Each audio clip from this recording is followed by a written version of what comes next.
Dear students, today we discussing about the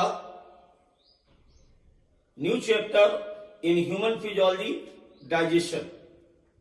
That is the first class. और पहली class होने के कारण आज हम इस पर इंट्रोडक्शन की बात करेंगे और साथ में चैप्टर भी स्टार्ट करेंगे। तो सबसे पहले हम बात करेंगे कि हमें डाइजेशन की रिक्वायरमेंट होती क्यों है। फिर बात करेंगे डाइजेशन क्या होता है, कहां होता है, कैसे होता है, कब होता है। आप भी अपने आप में सारे क्वेश्चन बना लीजिए, जितने भी क्वेश्चन इस चैप्टर से आपके दिमाग में आ रहे हैं। तो आइए स्टार्ट करते हैं।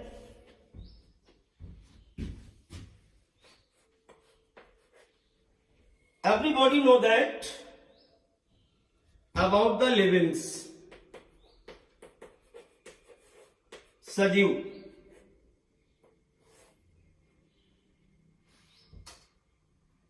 जैसा कि अपन जानते हैं कि पूरे नेचर में तीन प्रकार के मटेरियल्स हैं, नॉन लिविंग्स, लिविंग्स और डेड। इनिशियली पहले इन तीनों में अंतर आपको समझना होगा। अब आप सोच रहे हैं सर डाइजेशन पढ़ा रहे हैं, ये क्या बात कर दी, ये जरूरी बात है। लिविंग्स वो होते हैं जिनमें मेटाबॉलिक रिएक्शन कंप्लीट हो। लिविंग्स वो होते हैं जो रिप्रोड्यूस होते हैं। लिविंग्स वो होते हैं जिनमें कॉन्शियसनेस पाया जाता है। लिविंग्स वो होते हैं जो ग्रोथ करते हैं। अब इन सभी फंडामेंटल एक्टिविटी को हम वाइटल एक्टिविटी कहते हैं। जिनमें ये एक्टिविटी पाई जाए वो लिविंग्स, जिनमें पहले थी बाद में बंद हो गई वो डेड, और जिनमें ना कभी थी और ना होंगी वो होते हैं डेड, नॉन लिविंग्स। तो लिविंग्स वो होते हैं जिनमें वाइटल एक्टिविटी पाई जाती। तो livings are completed vital activity. Vital activity जैविक क्रिया। अब यहां पर जब एक्टिविटी हो रही है तो एनर्जी की रिक्वायरमेंट होगी, because without energy no function, without function no life. बिना ऊर्जा के कोई भी काम नहीं हो सकता। इवन नॉन लिविंग्स भी अगर कोई वर्क करते हैं, कोई फंक्शन करते हैं, तो उन्हें एनर्जी की रिक्वायरमेंट होती है। Just like in the case of livings, they required energy for the vital activity. अब बात यह आती कि एनर्जी आएगी कहां से। अरे एनर्जी बाजार में थोड़ी मिलती, किसी दुकान पे पहुंचे 100 ग्राम एनर्जी दे दो भाई। एनर्जी मिलती है बच्चों भोजन से, एनर्जी मिलती है हमें फूड से। तो energy only often from the food. अब बात यह आती है कि जब फूड से एनर्जी मिलती है तो food is one of the basic requirement of all living organisms. Second point हमारा आएगा यहां पर, food is the basic requirement of all livings. क्यों? ये मैंने पहले बताया आपको कि सभी जितने भी लिविंग्स है उनको भोजन की आवश्यकता होती है। क्यों? क्योंकि इससे एनर्जी मिलेगी, और एनर्जी मिलेगी उससे हम वाइटल एक्टिविटी या जैविक क्रियाओं को संचालित करेंगे। अब बात यह आती है कि what is food. What is food? तो food is an specific type of chemicals substance. Food is the special type of chemicals. अब ये नहीं कि हम कुछ भी खा लें तो भोजन है। हमें याद क्या रखना है कि ऐसे सभी रासायनिक पदार्थ जो बॉडी के अंदर इंटर करने के बाद हमें एनर्जी प्रोवाइड करते हैं, हमें वो ऊर्जा देते हैं जिसके द्वारा हम शरीर के अंदर पाई जाने वाली समस्त प्रकार की जैविक क्रियाओं का संचालन करें, ऐसे रासायनिक पदार्थों को बच्चों हम बोलते हैं भोजन या फूड। अब भोजन की बात हो गई तो अब बात दिमाग में आती है कि भोजन बना किसका है। यानी जो मैंने ये लिखा कि स्पेशल टाइप ऑफ केमिकल्स, वो कौन से chemicals, point change, the major components of food. तो बेसिकली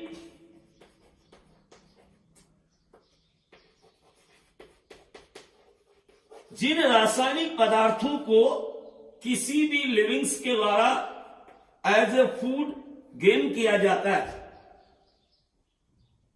वो बने होते हैं कार्बोहाइड्रेट,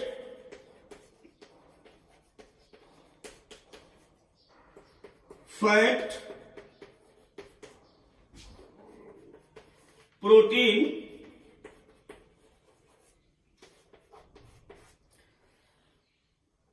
विटामिन्स, मिनरल्स और वाटर। तो that is the main 6 component of the food. यानी हम ऊपर क्या बात हुई थी, a special type of chemicals are used as a food. अब बात ये थी कि वो कौन से केमिकल हैं, तो carbohydrate, fat, proteins, vitamins, minerals और water is the main component of the food. तो अब हम ये भी जान गए कि भोजन किसे कहते हैं और भोजन में हमें क्या क्या लेना है, किस पर बात करनी है। अब देखो एक बात सुनिए, जैसे हमने कार्बोहाइड्रेट ले लिया, क्या ये हमें एनर्जी देगा? नहीं देगा। फैट ले लिया, एनर्जी देगा? नहीं देगा। प्रोटीन्स लिया, as a body builder substance होता है, क्या डायरेक्ट जाके बॉडी में ये ग्रोथ करना स्टार्ट कर देगा? नहीं करेगा। It's mean food can not be utilized in original form.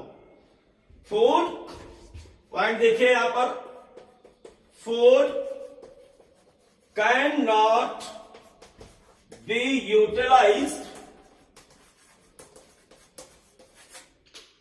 in original form। अब जब ये ओरिजिनल फॉर्म में यूज नहीं हो रहे, इसका मतलब कोई प्रोसेस है जिस प्रोसेस के अंतर्गत ये सभी प्रकार के पदार्थ हमारी वाइटल एक्टिविटी के लिए, हमारी ग्रोथ के लिए हमें एनर्जी प्रोवाइड करेंगे। तो डियर स्टूडेंट्स, अब हम आए मतलब की बात पर, यानी जो हमने हेडिंग लगाई थी डाइजेशन, ये वही प्रोसेस है। मैंने क्या कहा कि food can not be utilized in the original form. तो फिर किस फॉर्म में करेंगे? ये ब्रोकन डाउन होते हैं और इसी ब्रोकन डाउन को हम डाइजेशन कहते हैं। आइए इसको डिफाइन करते हैं, व्हाट इज डाइजेशन। तो अब यहां से आपका चैप्टर स्टार्ट होता है कि व्हाट इज डाइजेशन। तो डाइजेशन की अगर अपन बात करें, बहुत ही शॉर्ट फॉर्म ट्रिक बेस हम आपको बता रहे हैं यहां पर कि complex food materials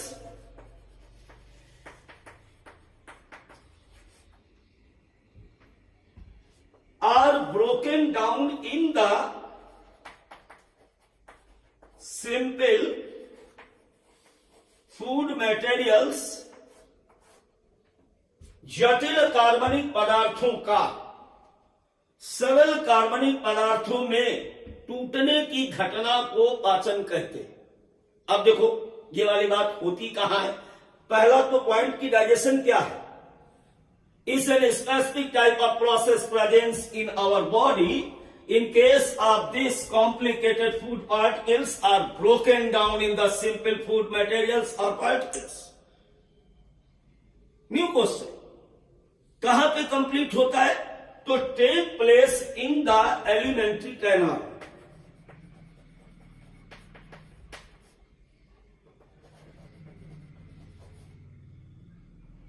oblique cells, कई बार ये आहार नाल में पूरा होता है और कई बार ये सेल्स में होता है, क्योंकि बहुत सारे एनिमल्स ऐसे हैं जिनमें एलिमेंट्री कैनाल होती ही नहीं, like the amoeba, paramecium, sponge, Ctenophora, coelenterates, इनमें एलिमेंट्री कैनाल नहीं होती, प्लेटीहेलमिंथ, इनिशियल, लेकिन पाचन तो सब में होता है। तो जिनमें एलिमेंट्री कैनाल नहीं होता है उनमें डाइजेशन जो होता है वो सेल में होता है। अब ये एक बात और बची कि केवल एलिमेंट्री कैनाल और सेल्स में डालने से भोजन नहीं पचेगा, यहां पर ग्लैंड्स होती है, उनके द्वारा एंजाइम्स या हार्मोन्स निकाले जाते हैं। देखो अब बनी हमारी पूरी डेफिनेशन कि व्हाट इज डाइजेशन। आप ध्यान दीजिए, पाचन किसी भी प्राणी में पाई जाने वाली वो विशिष्ट प्रकार की प्रक्रिया है जिसके अंतर्गत आहार नाल अथवा कोशिकाओं में एंजाइम और हार्मोन्स की सहायता से जटिल रासायनिक पदार्थों को सरल रासायनिक पदार्थों में बदला जाता है, इसे हम कहते हैं digestion. Digestion is an specific type of process which is take place inside the alimentary canal or cells with presence of enzymes or hormones. Complicated food materials are broken down in the simple food particles. So that is the definition of digestion. आप NEET के question लगाइए या board में करिए, no problem, definition यही रहेगी, that is the original definition of the digestion. क्या हो रहा है बेटा, डाइजेशन समझ गए। थोड़ा सा एक बात पर और फोकस करते हैं, जैसे अपन यहां पर ये क्वेश्चन यहां पर बायोमॉलिक्यूल से भी आता है, और बायोमॉलिक्यूल से जो क्वेश्चन आता है वो यहां पर पूछ देते हैं कि जो भोजन है यानी फूड, इस फूड को उन्होंने ऑर्गेनिक और इनऑर्गेनिक मटेरियल्स के रूप में भी डिवाइड किया।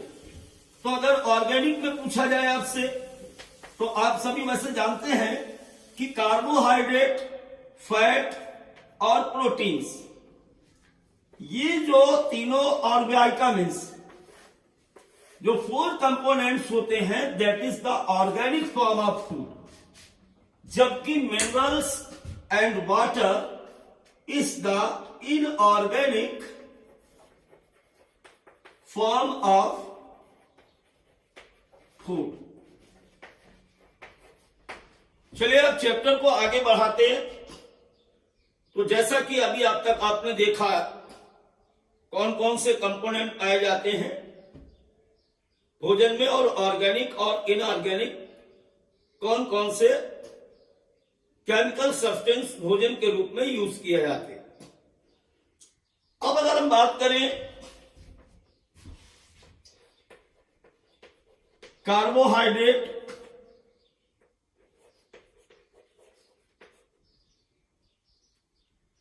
फैट, प्रोटीन्स, कार्बोहाइड्रेट, फैट और प्रोटीन्स को हम मैक्रोन्यूट्रिएंट्स के रूप में जानते हैं। क्यों? क्योंकि इनके द्वारा हमारे शरीर को बेसिक एनर्जी और साथ ही साथ हीट प्राप्त होती है, इसलिए इनको हम मैक्रोन्यूट्रिएंट्स या प्रॉक्सिमेट प्रिंसिपल ऑफ फूड कहते हैं।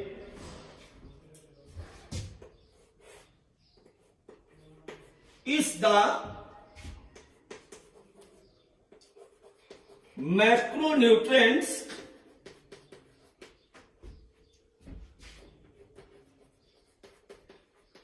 और proximate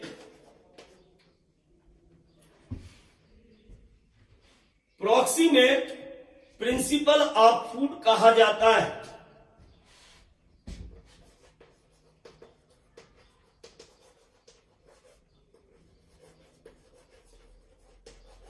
Because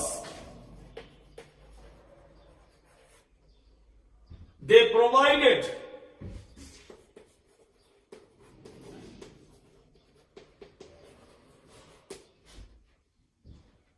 energy and heat for body. इसलिए इनको हम लोग मैक्रोन्यूट्रिएंट्स या प्रॉक्सिमल या प्रॉक्सीमेट प्रिंसिपल ऑफ फूड कहते हैं। कैटेगरी नंबर 2 की अगर बात करें तो कैटेगरी नंबर 2 के अंतर्गत यहां पे कार्बोहाइड्रेट, फैट, प्रोटीन्स के बाद विटामिन्स, वाटर और मिनरल्स को रखा जाता है। यानी 1, 2 और 3 इधर आते हैं, 1, 2 और 3 इस तरफ आएंगे। तो इनका रोल अलग है, ये डायरेक्टली हमारी बॉडी में पार्टिसिपेट नहीं करते, इसलिए इनको हम प्रोटेक्टिव प्रिंसिपल ऑफ फूड कहते हैं। प्रोटेक्टिव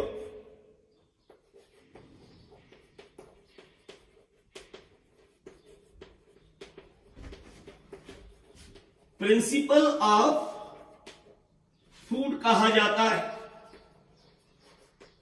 कारण मैंने क्या कहा कि ऊपर वाले जो थे वो डायरेक्टली पार्टिसिपेट कर रहे हैं, जबकि विटामिन्स, वाटर और मिनरल्स डायरेक्टली पार्टिसिपेट नहीं करते। ये ऊपर वाले जो न्यूट्रिएंट्स हैं या शरीर के अंदर होने वाली बहुत सारी जो मेटाबॉलिक रिएक्शन है, उन रिएक्शंस को कैटालाइज करते हैं। कैटालाइज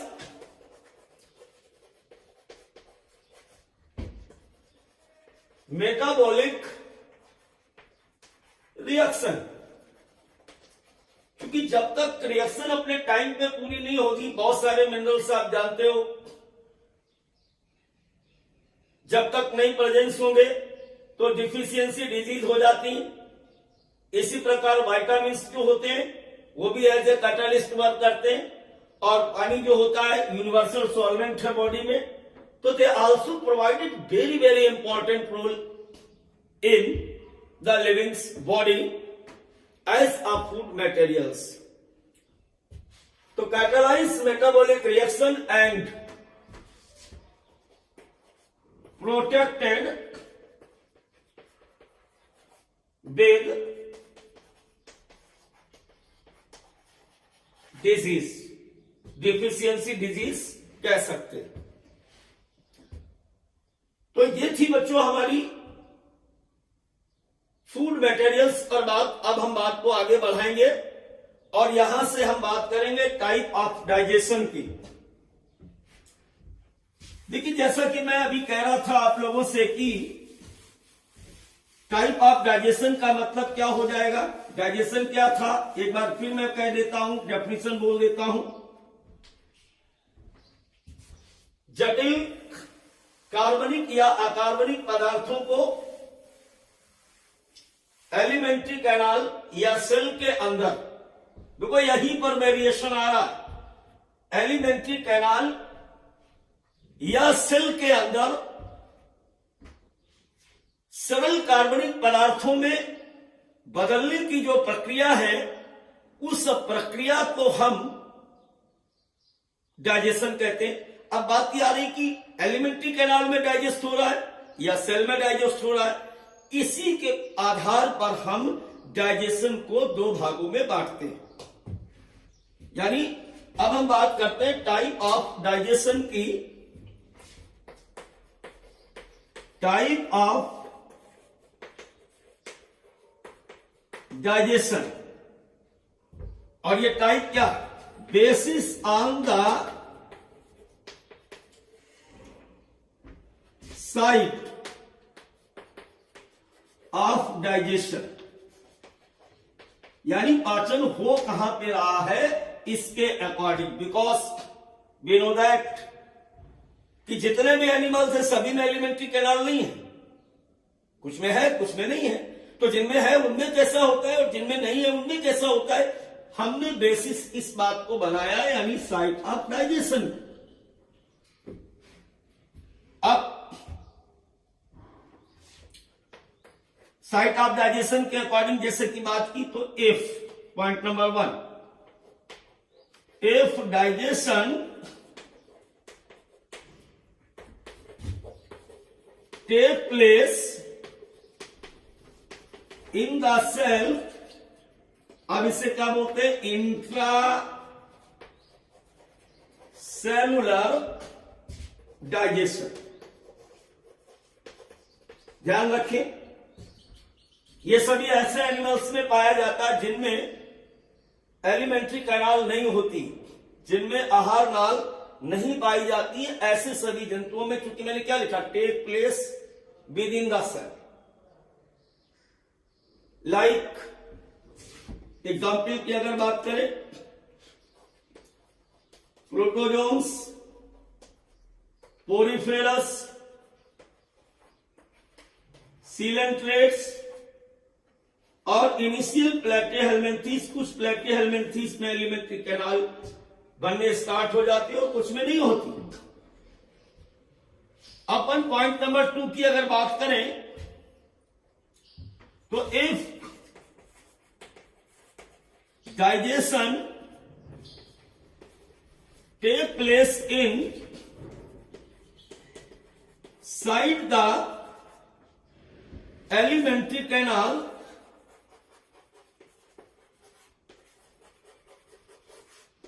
अब अगर एलिमेंट्री कैनाल में डाइजेशन कंप्लीट होता है तो इसे हम बोलते हैं extracellular digestion.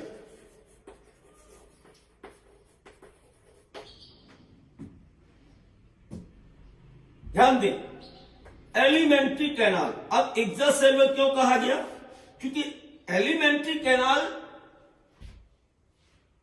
Million trillion cell से मिलकर के बनी होती, is the group of organs that is not an individual part of the body।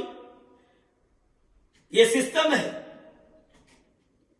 इसमें कई सारे ऑर्गन्स आपस में लिबरेट हो रहे हैं, यानी कोशिकाओं से बनने वाले ऑर्गन्स आपस में जुड़ करके एलिमेंट्री कैनाल बनाते हैं। तो भोजन कोशिका के अंदर नहीं, कोशिकाओं से बनी आहार नाल के अंदर पूरा होता है, इसलिए हम इसको बोलते हैं extracellular digestion.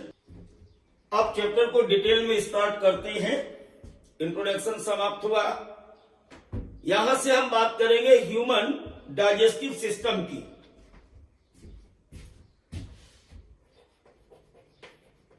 Human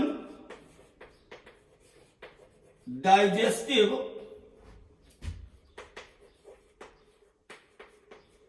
system.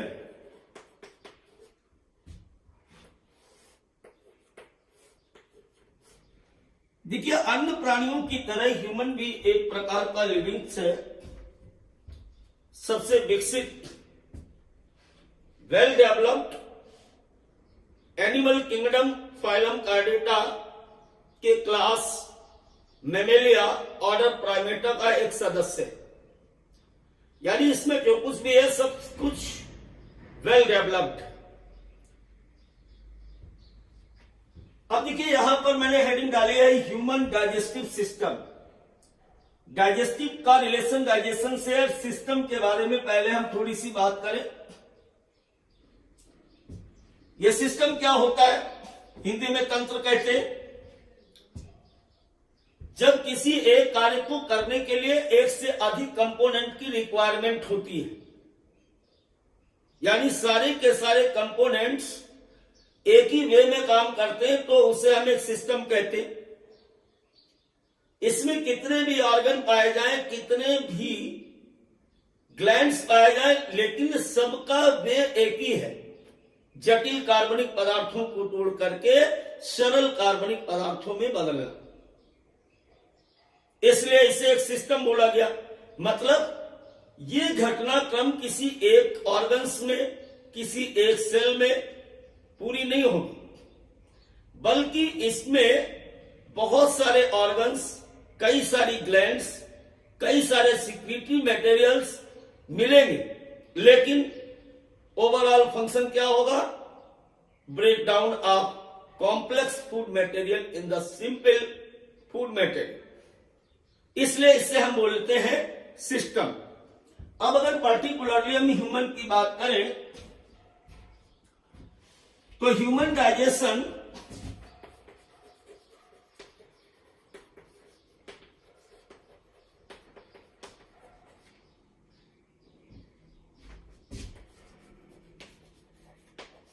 take place in the alimentary canal.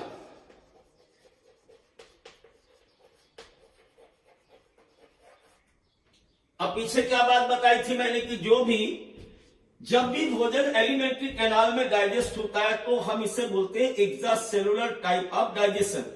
तो human digestion is the extracellular type।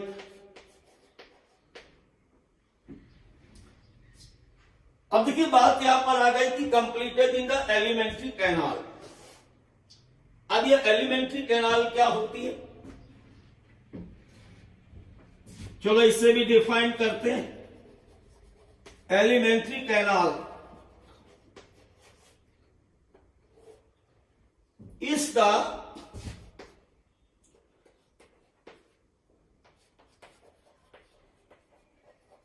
group of which organs they included or participated or involved in the digestion। ऐसे सभी अंगों का समूह जो पाचन क्रिया को सुगम बनाता है या जहां पर डाइजेशन कंप्लीट होता है, ऐसे ऑर्गन्स के ग्रुप को हम एलिमेंट्री कैनाल कहते हैं। अब देखिए अकॉर्डिंग टू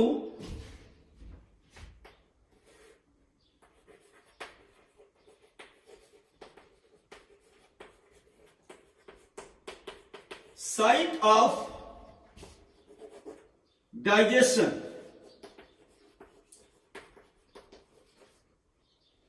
भोजन कहां पे पच रहा है इसके आधार पर हम एलिमेंट्री कैनाल को कई भागों में बांट लेते हैं। Alimentary canal divided as follows. तो बेसिक जो भोजन होता है वो ह्यूमन बींग्स में 3 जगह डाइजेस्ट होता है, digested in 3 different site. First is called buccal cavity, second is called stomach and third is called intestine.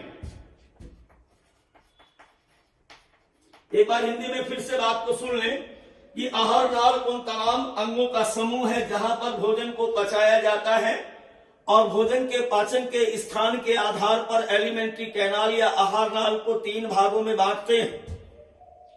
पहला मुखगुहा, दूसरा आमाशय और तीसरा इंटेस्टाइन।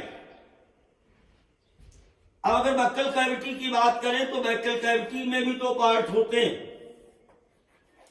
इसका पहला पार्ट कहलाता है वेस्टिब्यूल और दूसरा पार्ट कहलाता है buckle chamber.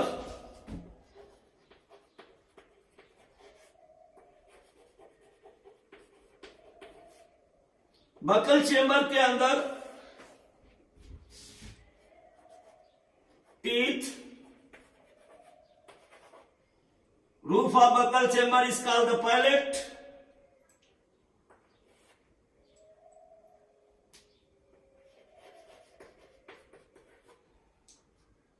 and floor of buccal chamber is called tongue।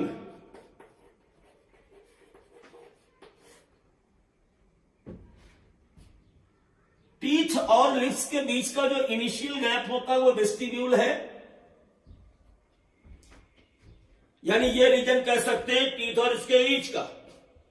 और बक्कल चेम्बर अंदर वाला पार्ट जो टीथ के बाद वाला हिस्सा होता है, उसकी छत जो होती है उसको तालू या पैलेट, और फ्लोर पर टंग या जिह्वा पाई जाती है। यहां तक तो सबको दिखता है, आपको भी पता होगा। अब देखिए बेटा, यहां के बाद स्टमक की बात करते हैं तो फंक्शनली और structurally stomach also divided in the 3 part. First part is called cardiac, second is called the fundic और फंडस, और थर्ड पार्ट को हम बोलते हैं pyloric part of stomach. Cardiac stomach, fundic stomach और पाइलोरिक स्टमक। इंटेस्टाइन की बात करें तो यहां पर इंटेस्टाइन को हम 2 पार्ट में डिवाइड करते हैं। इसका पहला पार्ट होता है स्मॉल इंटेस्टाइन,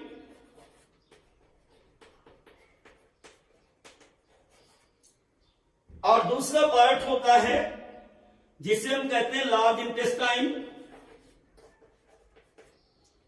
अब स्मॉल इंटेस्टाइन में 2 पार्ट हैं।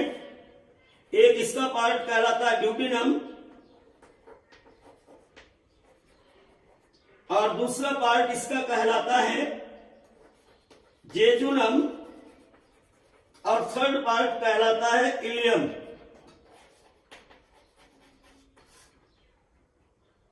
तो 2 नहीं 3 पार्ट होते हैं स्मॉल इंटेस्टाइन के,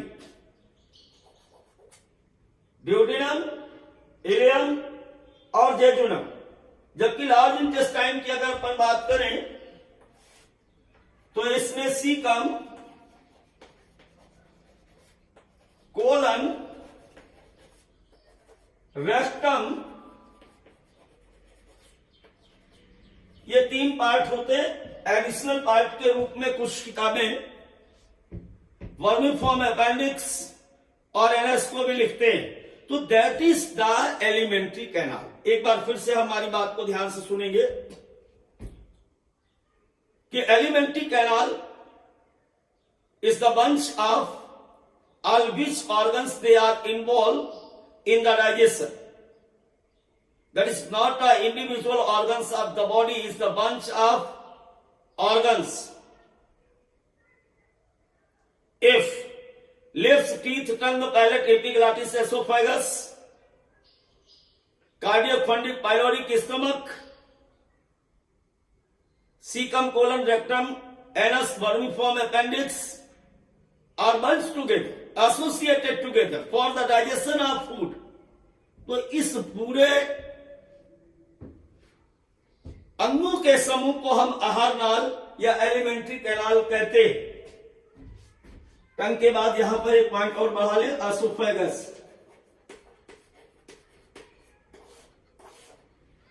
एक बार हिंदी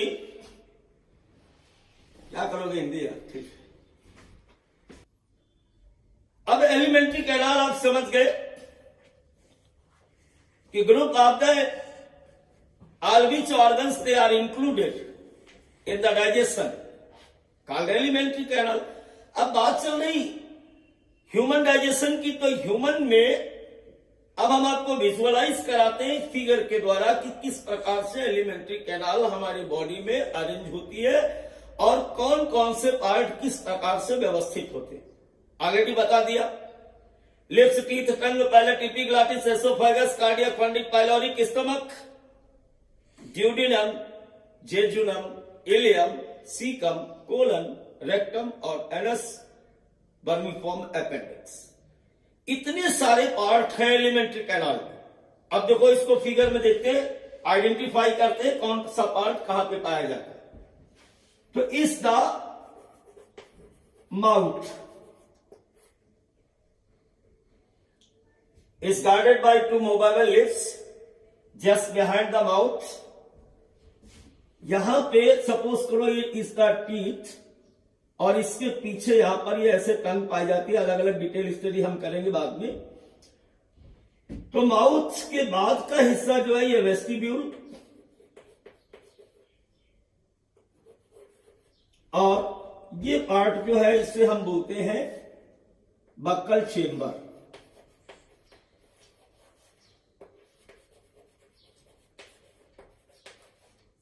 चेंबर पीछे की तरफ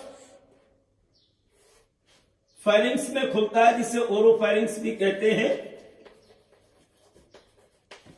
और फायरिंग्स ट्यूब लाइक स्ट्रक्चर यानी ऑसोफेगस में खुलता है।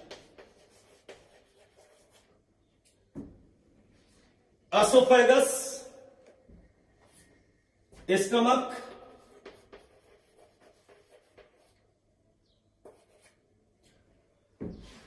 स्टमक के बाद स्टार्ट होता है इंटेस्टाइन। इंटेस्टाइन में मैंने आपको बताया था कि 3 पार्ट होते हैं, सॉरी 2 पार्ट होते हैं, स्मॉल इंटेस्टाइन और large intestine.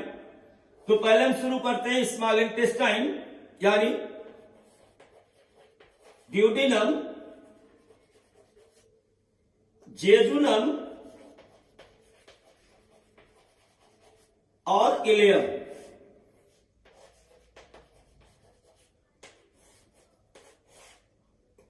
All 3 is the part of small intestine. अब देखिए लार्ज इंटेस्टाइन की अगर बात करें तो इसका फर्स्ट पार्ट ये जो होता है सीकम, कोलन, और थर्ड पार्ट और लास्ट पार्ट जो होता है इसका कहलाता है रेक्टम। इसके साथ यहां पर लगी हुई vermiform appendix which is the vestigial organs of the human, मतलब ये हमारे डाइजेशन में पार्टिसिपेट नहीं करती। तो इस प्रकार ये डायग्रामेटिक स्टडी थी आपकी एलिमेंट्री कैनाल या ह्यूमन के एलिमेंट्री कैनाल की। अब देखिए इसके बाद various type of glands also associated in the digestion of human.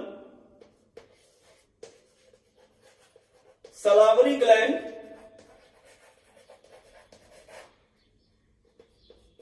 liver, pancreas.